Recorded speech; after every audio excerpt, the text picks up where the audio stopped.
Most gardeners start seeds in those little peat pots or plastic seed starters and then wonder why their seedlings never really take off. I've been there and I'll tell you, those official seed starters are often more trouble than they're worth. They dry out too fast, roots get tangled, and when it comes time to transplant, the shock can stunt growth for weeks.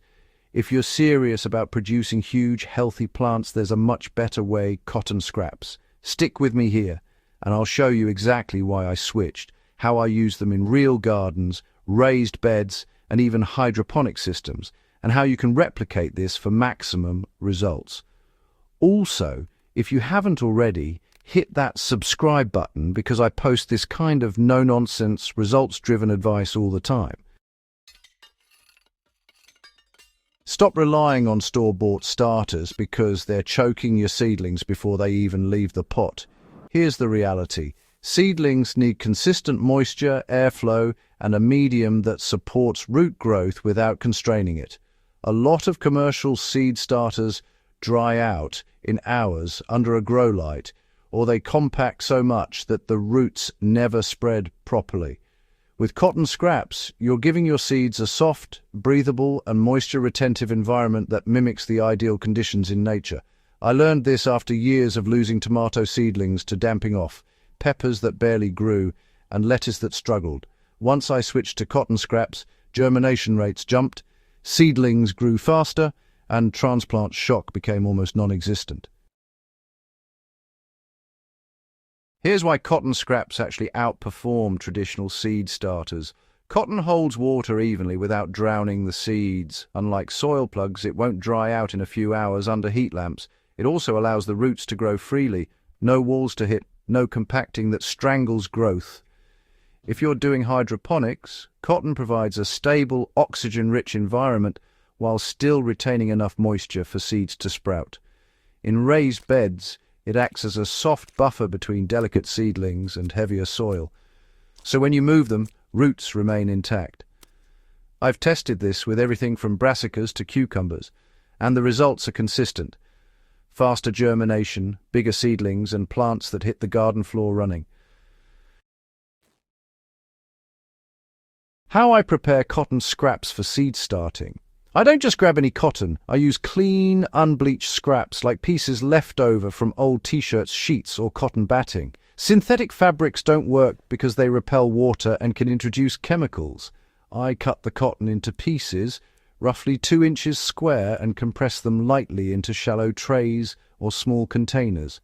The trick is to moisten them thoroughly, but not soak them.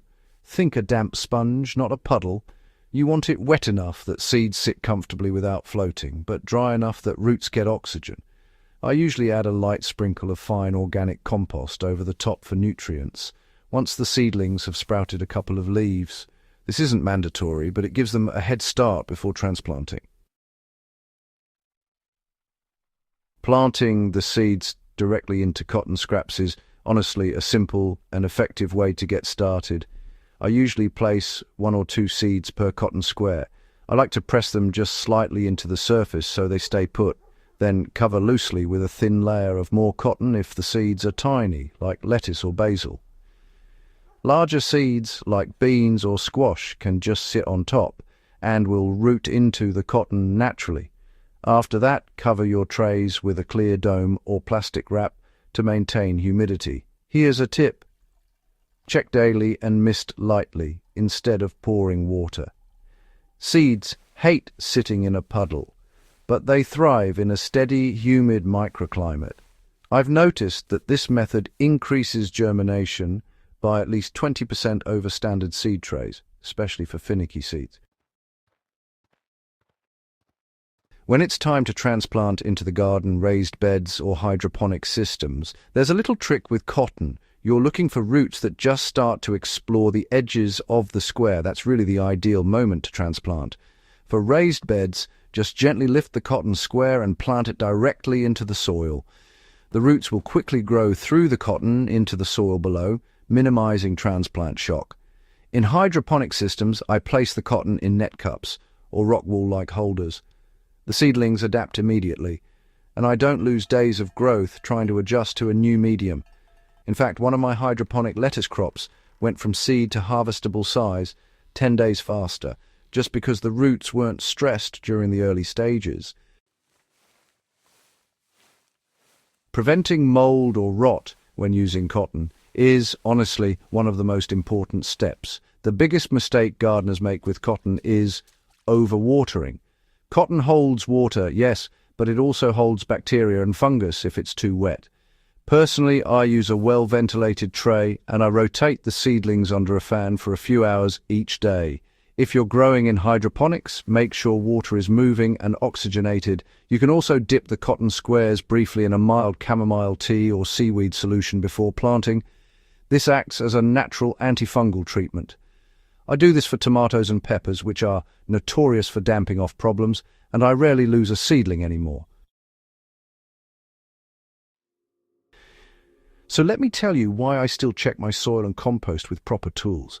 Even though cotton scraps make seedlings thrive, you still need to monitor your soil and compost temperatures for the next stage. This is where, honestly, a quality compost thermometer really makes a difference. I use the RioTemp 36-inch Backyard Pro compost thermometer with the included digital composting guide. It lets me know when my compost is at the right temperature to mix with the soil or transplant seedlings directly. For anyone serious about maximizing plant growth, the link to this product is in the description.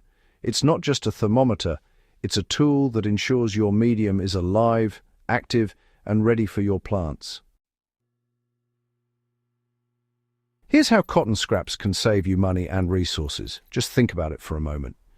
Traditional seed starters are often single-use, kind of expensive, and honestly not very eco-friendly. But cotton scraps, they're free if you're recycling old fabrics, they're fully biodegradable, and you don't need any pricey additives. I've actually started a rotation where leftover cotton from around the house goes straight into my seed trays. And then, once it's spent, the material can even go right into the compost afterward. So you're literally turning household waste into plant growth, which fits perfectly with sustainable gardening practices. Let's talk about the results you can expect. In my own backyard raised beds, seedlings started on cotton regularly end up twice the size of those started in peat pots by the time they hit about 3 weeks. In hydroponic setups, that early vigor means you get faster harvest cycles. Even in smaller home gardens, this method gives you seedlings that are sturdier, less stressed, and better able to handle things like temperature swings or a missed watering. In short, you're growing plants that actually perform, not just survive. Don't be afraid to experiment, but it's important to stick to these core principles. The method isn't complicated, but consistency really does matter.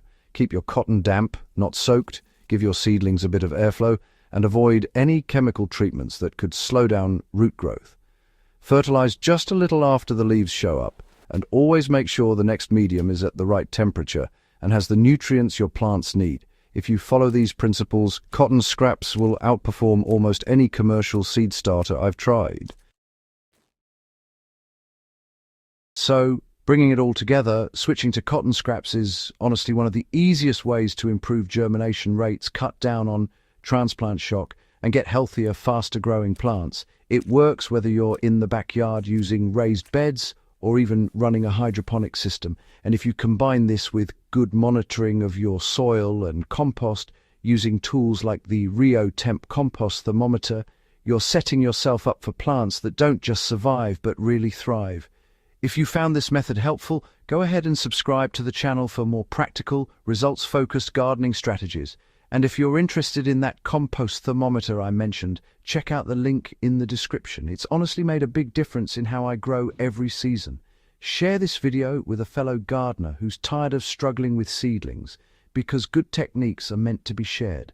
At the end of the day, gardening is about results, not guesswork. Cotton scraps aren't a gimmick. They're a tool that lets your plants do exactly what they're meant to do: grow big, strong, and fast.